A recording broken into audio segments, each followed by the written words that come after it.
guys, this is Preeti and you're watching my solution. In this video, I'll be discussing one of the RS question of biochemistry, that is isoelectric pH of proteins.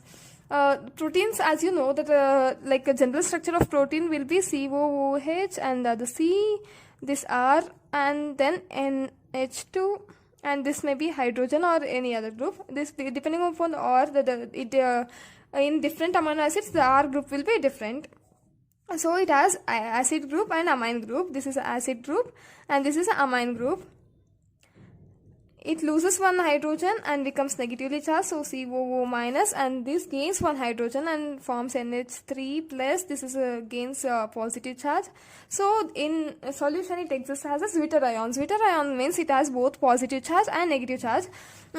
So in the pH of the protein at which the protein or like amino acid exists in a Zwitter ion form is called as a isoelectric pH. So definition of this isoelectric pH will be pH at which the protein exists as Zwitter ion carrying both positive charge and negative charge or equal charges. This one positive charge and one negative charge, so equal charges. This is called as a isoelectric pH.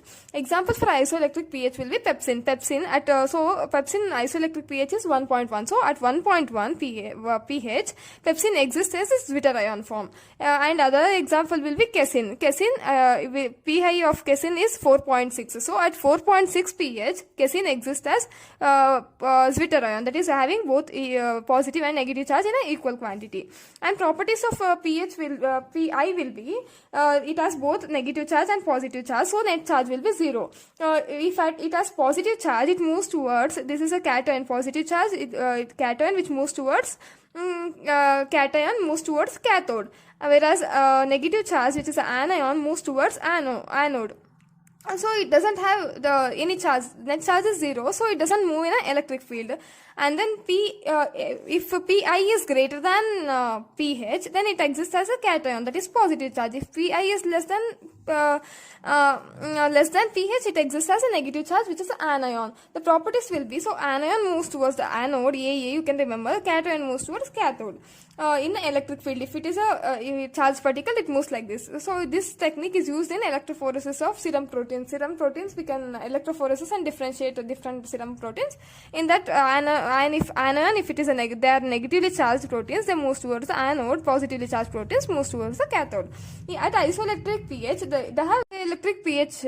They have least viscosity. Viscosity is the thickness of the liquid. In a castor oil, if we take, it has more thicker than the coconut oil. So castor oil has more viscosity than coconut oil.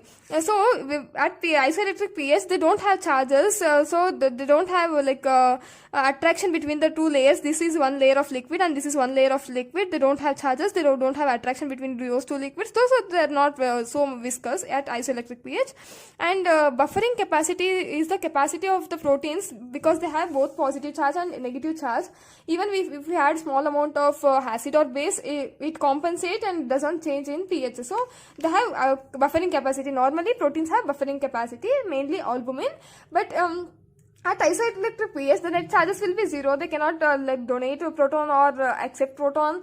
So at isoelectric pH, they have least buffering capacity and they have maximum precipitation capacity, because the positive and negative charges will be there. They will be neutralized, and this effect is cancelled by this, and they precipitate and they come down.